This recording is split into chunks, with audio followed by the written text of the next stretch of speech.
L'image de la circulation sur l'axe Cotonou-Calavi.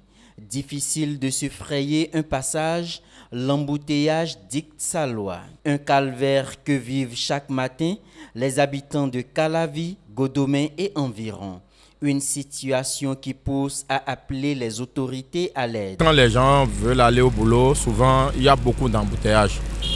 Et en plus de cela, beaucoup sont à la maison, beaucoup de nos frères sont renvoyés à cause de cette situation. Parce qu'ils sont souvent en retard. Et quand les responsables voient qu'ils sont en retard, au lieu de leur demander les raisons pour lesquelles ils sont en retard, bon, on s'énerve souvent et on les renvoie. Donc si l'État peut nous aider à trouver d'autres voies pour qu'on puisse rentrer à Calavi facilement, ça va beaucoup nous solliciter à féliciter notre gouvernement actuel. Il faut reconnaître effectivement que c'est un calvaire pour les habitants de la commune de Calavi de se déplacer vers Cotonou. Surtout déjà à partir de 7 heures, il y a un embouteillage monstre sur la voie. Non seulement ça, il y a également que les lampadaires, par exemple, au retour, il n'y a pas l'éclairage. Et cela rend difficile effectivement la circulation. Donc voilà un peu, je ne sais pas comment la solution sera trouvée. Déjà au niveau de ce pont-là qu'on a, au niveau du pont, voyez-vous qu'est-ce qu'il faut faire? Est-ce qu'il ne faut pas trouver une autre entrée dans Calavi? Est-ce que c'est la seule entrée? Donc c'est des choses auxquelles il faut réfléchir. Nous allons commencer d'abord par féliciter ce gouvernement. On voit que sur le plan des infrastructures, il y a beaucoup d'efforts qui sont faits, mais il reste encore à faire. Il reste beaucoup à faire.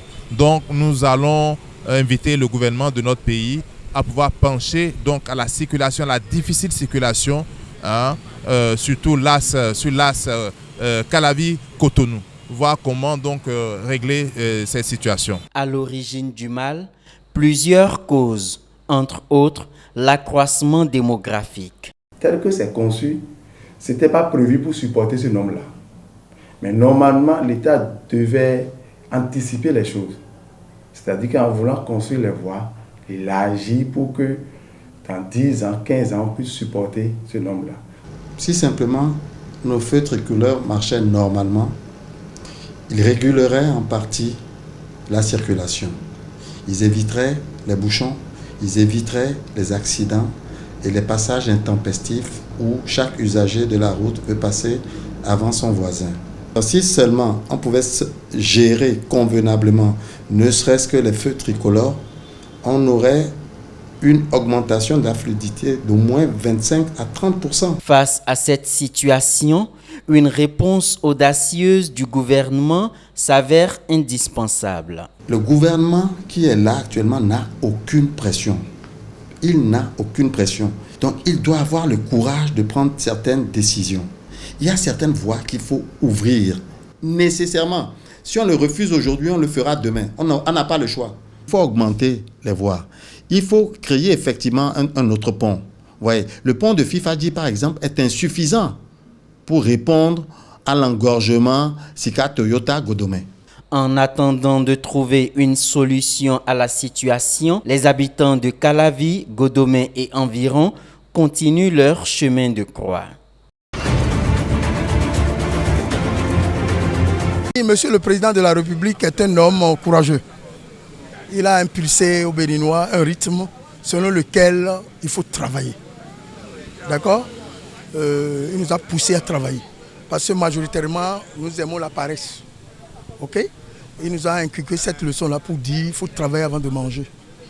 Et il s'est occupé des infrastructures routières, c'est très important. D'accord? Et il s'est occupé, n'est-ce pas, aussi de la manière dont on prenait nos papiers administrativement, les cartes, etc. Malgré que c'est cher, l'obtention de ces cartes, et il s'est occupé de ça. Les 8 ans du talent, ce que Talon a fait, c'est incomparable. Il a relevé le défi de 1960 en 2016. Nous étions effectivement dans un état de bordel, d'anarchie, dans un état sans plan, dans un état rempli de vices. C'est ça que Talon a appelé l'état voyou. Aujourd'hui, on a vu la transformation de l'état voyou en un état disciplinaire et prospère. Bon, sincèrement, et les 8 ans du président Talon, chez moi, sincèrement, c'est la médiocrité totale. C'est-à-dire c'est un dégoût total. Puisque en 2016, la majorité des Béninois l'ont élu et il est là. Mais ce que j'ai constaté dans les 8 ans, c'est un dégoût et c'est la médiocrité totale. Le président Talon vient de faire 8 ans au pouvoir. Le patron de la rupture même. Quand le président Talon arrivait au pouvoir, il avait déjà fait un diagnostic. Il dit bon, sur le train de vie de l'État. Bon, son premier objectif, il a réduit les ministères, réduit les directions générales. Dans les cabinets, ce n'est pas tout le monde qui avait de véhicule. Et c'est vrai, nous, en son temps, on avait salué cela. À tout seigneur, tout honneur, je loue les 8 ans que le président Talon, son excellence Athanase Guillaume Talon, a présidé la destinée du Bénin. Et pour ne pas être dans la négation, c'est-à-dire critiquer à l'occidental, il a fait du chemin. Nous voyons la transformation de la physionomie, pour ne pas dire le visage de la ville de Cotonou et celle de l'intérieur. Regardons Claude Djigbe qu'il est en train de construire. Claude Djigbe a besoin de l'énergie. Et s'il faut avoir 4 à 5 Claude Djigbe, nous voyons qu'il a laissé de côté les priorités et il ne fait que construire des infrastructures qui ne sont pas trop rentables pour notre niveau de développement aujourd'hui. Aujourd'hui, nous avons besoin de l'énergie. Il faut qu'on crée des petits travaux, gens. Il faut qu'on facilite, n'est-ce pas, qu'on subventionne les denrées de première nécessité. J'avais dit ça il y a longtemps. J'ai voté pour M. Paty Talon. Il sait que nous, on était chez lui à la maison au départ. Donc moi je crois quand même qu'il reste 2 ans pour qu'il finisse ses 2 mandats. Dans ces 8 ans, nous ne pouvons pas dire que c'est trop mal. Mais ces 8 ans, ce qui nous énerve dans ces 8 ans, c'est quelqu'un qui est béninois, qui connaît les Béninois. En politique aussi, les politiciens, que tout le monde dit, oui, Paty Talon. Mais il est venu dans ces 8 ans qu'il est en train de faire. On a vu que la démocratie est allée en arrière. Il faut avoir le courage de lui dire. Sous sa règne, il y a la chasse aux sorcières, des arrestations. Mais il faut que le président pense à l'après, le pouvoir, après pouvoir, le pouvoir. C'est important. Nous le soutenons toujours, qu'il n'ait pas peur et qu'il pense au social, qu'il arrive, n'est-ce pas, à faire la démocratie. Il ne faut pas qu'on impose des choses aux gens. On n'impose rien. Libre cours. Il peut, selon moi, il peut mieux faire par rapport à ce qu'il a fait. On attendait beaucoup de lui. Mais je suis désolé, il a encore de la chance. Et s'il pense quand même avoir un dauphin là, il faudrait qu'il travaille beaucoup. Beaucoup. Sinon ce qu'il a fait là ne lui permet pas d'avoir un dauphin. Un nouveau bébé est né dans le monde sportif béninois. Il s'agit de la Fédération béninoise de mini-foot. Ce vendredi, au stade René Pleven de Cotonou, le président de la dite fédération et son bureau exécutif sont allés s'imprégner du niveau de préparation des guépards du mini-foot, occasion pour lui de donner plus de précision sur cette nouvelle fédération. Vous avez droit à assister à une discipline comme les autres, discipline sportive, comme le foot à 11. Mais cette fois-ci, c'est le foot à 6. C'est-à-dire 11 joueurs qui évoluent sur le terrain par rapport au foot normal. Mais ici, c'est 6 joueurs qui évoluent sur le terrain. Donc, c'est une discipline sportive qui se pratique sur un terrain réduit avec un effectif également réduit. Voilà simplement ce qu'on peut dire sur la discipline, le foot à 6. Le comité exécutif que j'ai l'insigne de diriger, depuis un moment, a commencé par travailler après l'Assemblée générale qui est élective qui a mis sur pied ce comité exécutif de 17 membres, dont je suis le président, le vice-président à côté, les membres aussi à côté. Cette discipline, après l'avoir implémentée ou après m'avoir invité à suivre la finale en Libye en novembre dernier, 2023, nous avons été instruits par la Confédération africaine de mini-football à implémenter également le mini-football dans notre pays. À travers les activités, les réunions du comité exécutif, nous avons pu installer 2 ligues, à savoir la Ligue du Nord et la Ligue du Sud. Ces 2 ligues vont s'occuper du championnat proprement dit dans notre pays. C'est-à-dire dans la zone sud, c'est la Ligue Sud qui s'occupe du championnat. Dans la zone nord, c'est la Ligue Nord qui s'occupe du championnat. Et le comité exécutif parraine tous les championnats. Il invite par ailleurs les clubs béninois à rejoindre cette ligue pour un plus beau championnat. Nous lançons un grand appel aux clubs. C'est inédit, c'est une belle discipline, c'est très beau à voir. Et nous lançons un appel à tous les clubs de venir participer. Et je pense que tout club qui désire prendre part à ce championnat peut valablement se faire manifester et nous allons l'enregistrer. Le premier sélectionneur des Guépards du mini-foot, Géraldo Ibrahim, revient sur les conditions de sélection et la chance des Guépards pour cette première participation à la Coupe d'Afrique du mini-foot en Libye. On a organisé, le président de la fédération a organisé un tournoi, festival de foot, un samedi. Et c'est suite à cela qu'on a fait la sélection. Nous avons appelé les coachs qui ont fait la sélection pour l'équipe nationale. On est à l'étape de la sélection, on a fini la sélection. Et la semaine qui finit là, on a fait une préparation physique extensive. Donc la semaine prochaine, on va passer à intensif et préparer l'équipe pour la compétition dans les semaines qui viennent. C'est la première fois de l'équipe mini-foot. Et je suis le premier entraîneur aussi. Sans championnat, sans rien, on va à une CAN, une Coupe d'Afrique. Il faut aller jouer et la petite vient en mangeant. Une nouvelle discipline sportive pour les amoureux du foot qui prend en compte 3 catégories de personnes, les vétérans, les seniors et les dames.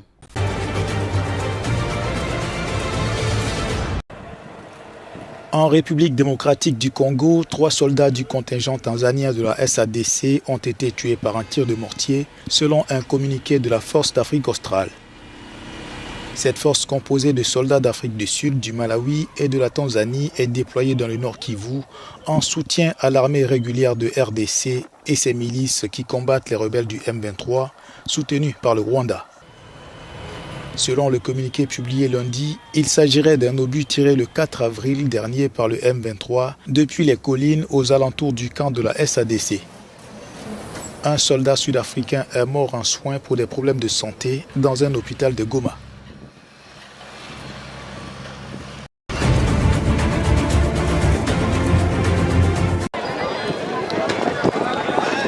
Plus de peur que de mal pour les passagers d'un bus emporté par des inondations mardi dans le nord du Kenya.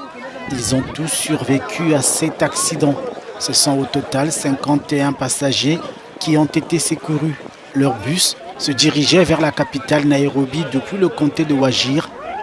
Il est toujours bloqué dans la rivière à une trentaine de mètres d'un pont. L'erreur humaine serait à l'origine de cet incident. Le chauffeur avait tenté de traverser une section inondée de la route lorsque l'accident s'est produit.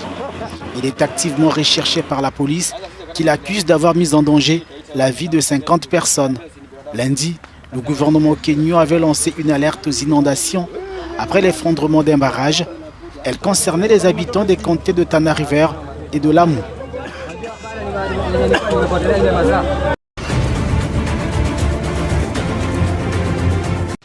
Le président rwandais Paul Kagame et le Premier ministre britannique Rishi Sunak se sont rencontrés ce mardi 9 avril à Londres.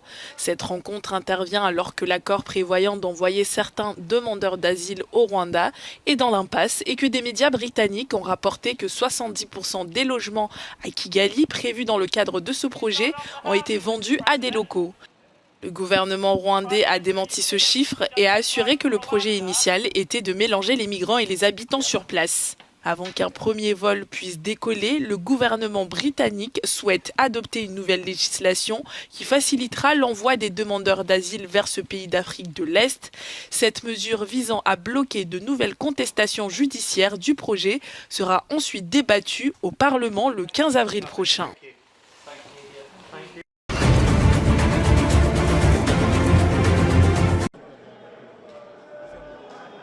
Jacob Zuma peut se présenter aux élections législatives en Afrique du Sud. Ainsi en a décidé la Cour électorale sud-africaine mardi. Ce feu vert annule une décision antérieure qui déclarait l'ex-président inéligible en raison de son casier judiciaire. La Constitution sud-africaine n'autorise pas les personnes qui ont été reconnues coupables d'un crime et condamnées à plus de 12 mois de prison sans possibilité d'amende à se présenter aux élections législatives. Or, Jacob Zuma a été reconnu coupable et condamné à 15 mois d'emprisonnement en 2021 pour avoir refusé de se présenter devant une commission judiciaire chargée d'enquêter sur des allégations de corruption dont il faisait l'objet. Le transfuge du Congrès national africain est désormais libre de participer aux élections sous les couleurs du Umkhonto weSizwe, son nouveau parti politique.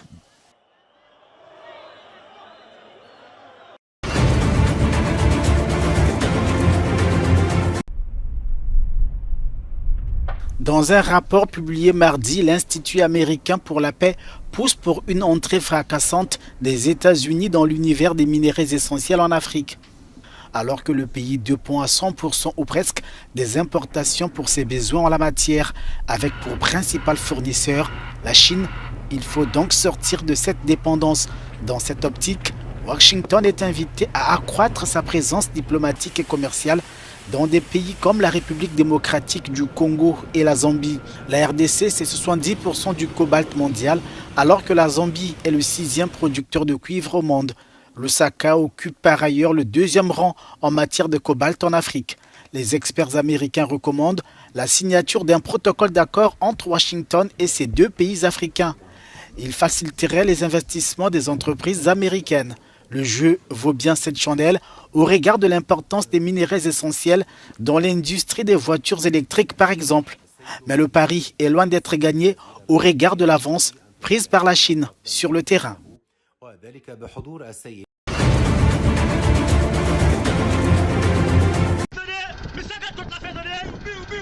La police haïtienne a annoncé dimanche avoir repris le contrôle d'un navire chargé de riz précédemment détourné par les gangs. 2 policiers ont été blessés et un nombre indéterminé d'éléments des gangs tués dans la fusillade survenue samedi au large de la capitale Port-au-Prince. La police a déclaré que le cargo avait été détourné par 2 groupes de malfrats surnommés les 5 Seconds et les talibans. Le navire dénommé Magali avait quitté le port de Vareux jeudi en direction de la ville côtière du nord de Cap-Haïtien. La radio-télé Métronome a rapporté que les gangs avaient kidnappé toutes les personnes à bord du navire et volé au moins 10 000 sacs de riz sur les 60 000 qu'ils transportaient. La barbarie des gangs s'est poursuivie lundi. La police a fait évacuer les quartiers afin de poursuivre son opération au centre-ville de Port-au-Prince, où des tirs nourris étaient encore audibles.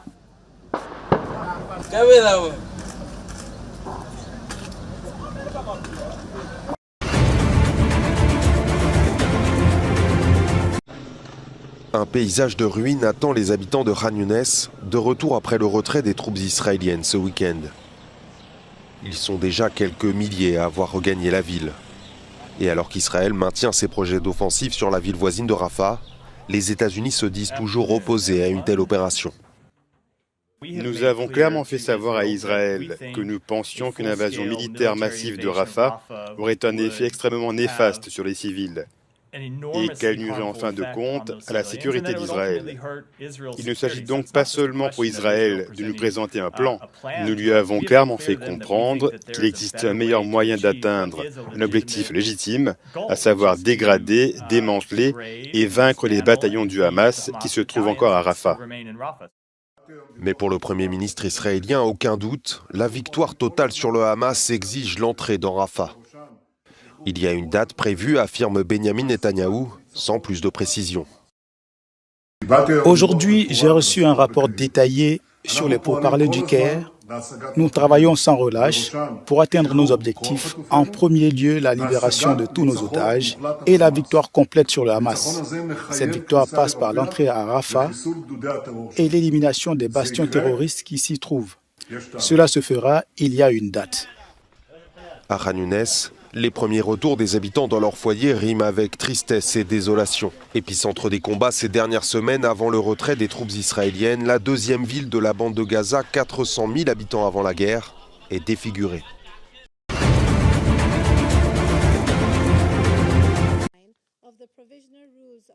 La question de l'adhésion de la Palestine à l'ONU doit être examinée par le Conseil de sécurité fin avril.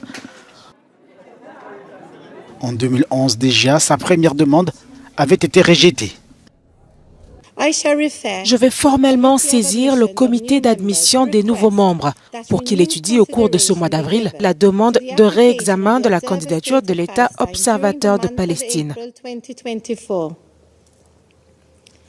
En l'absence d'objection, il en est ainsi décidé. Jusqu'à présent, l'autorité palestinienne ne bénéficie que du statut d'observateur au sein de l'ONU. C'est pour la première fois que son dossier sera examiné. Il doit obtenir 9 voix pour, sans veto, avant un vote de validation à l'Assemblée générale. Lorsque nous aurons ces 2 membres à l'ONU, cela nous permettra d'ouvrir progressivement la porte de la paix.